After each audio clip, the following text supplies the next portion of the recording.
telang ginamit ko dito ay yung leggings na ginawa kong short at yung nagupit na parte na hindi na magagamit, yan ay gagawin nating hanging planter.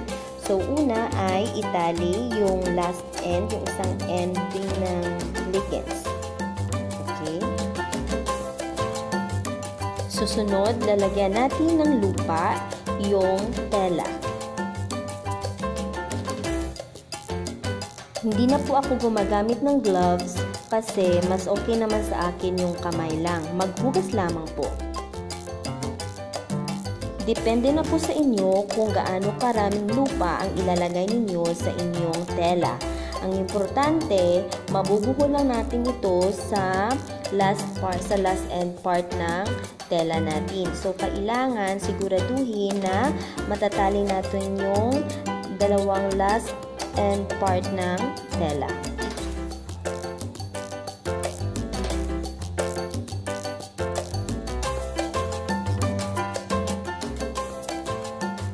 Sunod ay ibubuhol natin yung isang last end part ng tela. I-squeeze lang or i-press lang ang lupa at parang gumagawa tayo ng candy. Ayun. Sunod, press lang and then ayan na siya. Pwedeng gupitin mo po yung sobrang tela sa dalawang end part ng ating cloth or tela. Ang sunod natin gagawin ay gagawa tayo ng butas para dyan natin ilalagay or itatanim ang ating hanging plant. Pero gugupitin muna natin ang bahagi nito. Ayan. Gupitin hanggang lumaki. Sunod, gagawa ng butas. Sa butas na yan, dyan natin ilalagay yung hanging plant.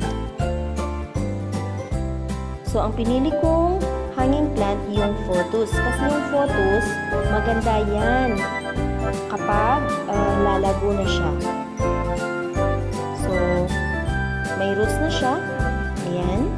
So, ilalagay na natin siya sa butas na ginawa natin. Or sa... Okay, yan. Lalagyan na din ng konti pang lupa.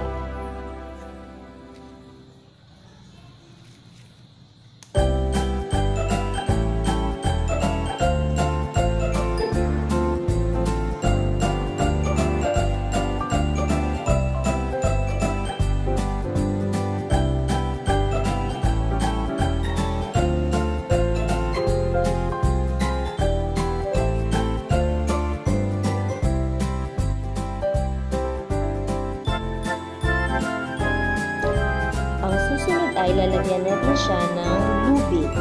So, itatali natin ang lubid sa dalawang binuhol natin kanina para ito ay gagawin nating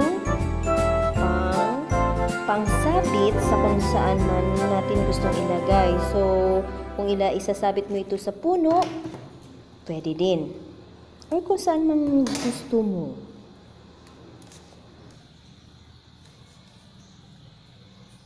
So, ang purpose ng dalawang bahaging ating binuhol kanina ay yan, ang paglalagyan ng ating lubid para pwede natin siyang maisabit.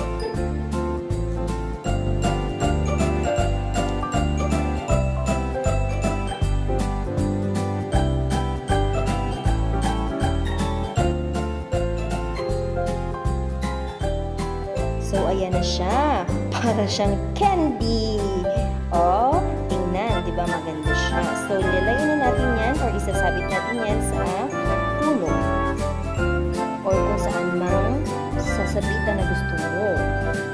Ito ay aking isasabit sa puno dito sa labas.